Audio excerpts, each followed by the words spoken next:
Event जो मैं सारी दुनिया में करता हूँ, ये एक पहली बार जापान में मुझे इनविटेशन आया है वहाँ पे, और सारी दुनिया के डीजेज वहाँ पर जो है रिप्रेजेंट कर रहे हैं अपनी अपनी कंट्री को, और पहली बार हिंदुस्तान का नाम वहाँ पर आया है। और मैं बहुत खुशनसीब हूँ कि मैं हिंदुस्तान से चूज़ किया गया हूँ इस पर्टिकुलर मकसद के लिए, और वहाँ पर परफॉर्म करने के लिए एक ग्लोबल स्टेज के लिए।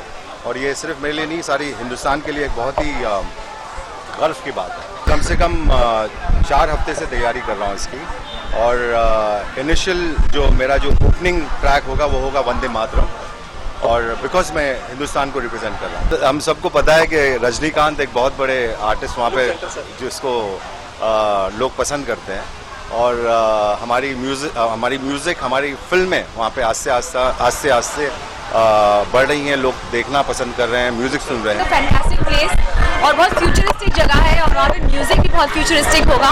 आई थिंक बहुत पहले बन जानी चाहिए थी, पता नहीं इतनी देर हुई क्यों। I think somebody should make it really soon and it will be such a musical treat। Burman ji का म्यूजिक सुनती हूँ तो सबसे पहले मुझे एक soulful melodious combination with rock and jazz and funk आता है, because I think he was a very revolutionary musician. उन्होंने मेलोडी को बहुत ही उस टाइम का जो मॉडर्निज्म था उसके साथ फ्यूज किया था और वेस्टर्नाइज भी किया था। In fact R D Burman was the first music director in India. DJs मेरे लिए बहुत ही फेवरेट है, क्योंकि मेरे ख्याल से किसी भी गाने को स्पाइस अप करने के लिए एक डीजे की बहुत अहमियत होती है। अपने गाने को बहुत ही हिट कराना चाहे, that's when the DJ comes. I think it's a big thing, and we are all here to celebrate and congratulate Akbar Bhai on this. And the good thing is that लोग वहाँ से हिंदुस्तान आते हैं perform करने के लिए। ये पहली बार हो रहा है कि हिंदुस्तान वेस्ट में जा रहा है परफॉर्म करने के लिए, सो वो एक बहुत बड़ी बात है। अकबर भाई वहाँ पे जाके वंदे मातरम प्ले करने वाले हैं जापान में। He's going to open with that track, which I think is the biggest dedication one can give to your country. He is heading out to Japan to represent India.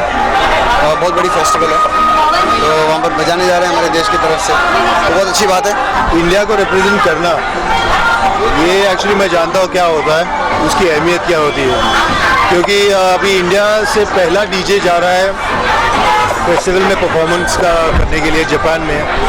इससे गर्व की बात और कोई नहीं हो सकती। It's one of the best things that can happen. India में बहुत सारा टैलेंट है, सिर्फ खोजने की कमी है, और जैसे ही खोजते जाओगे वैसे वैसे हीरे निकलते जाएंगे। I think Akbar deserves this thing whatever he's got. We guys are very proud of him and been listening from quite some time, so I wish him all the best. I think so. Even Irfan Khan will be good because it suits the character. I think so he'll be the right choice. Sir का पहला गाना जलवा जो उन्होंने remix किया था, उनका पूरा album, I think it was fantastic. वो मेरा एल्बम एक इंस्पिरेशन था जब भी मैं मेरे रीमिक्सेस बना रहा था और एल्बम रिलीज़ कर रहा था। So it's very good.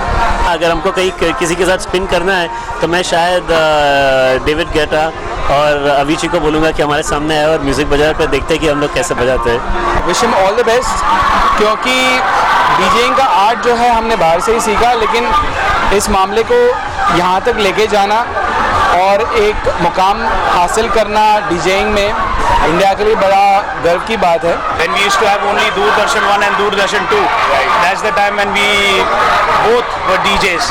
So even as of today, people call us the Jay and Veeru of the industry. We've done hundreds of shows together all across the world, and I wish him all the best in all his ventures. And he representing India from our industry, from the DJing industry, from the music fraternity. God bless him.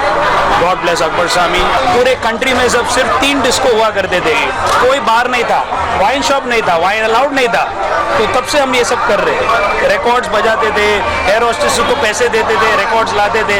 हम लोग ने जितने पापड़ बेले शायद ही कोई बेला होगा, और फिर भी हम लोग आज के टॉप 3 डीजे में जाने जाते हैं। हम लोग फिर भी जब हम लोग स्टार्ट किए तभी 3 या 4 डीजे थे पूरे कंट्री में, अब 5.5 लाख डीजे, और फिर भी हमारे पास इतना ज़्यादा काम है।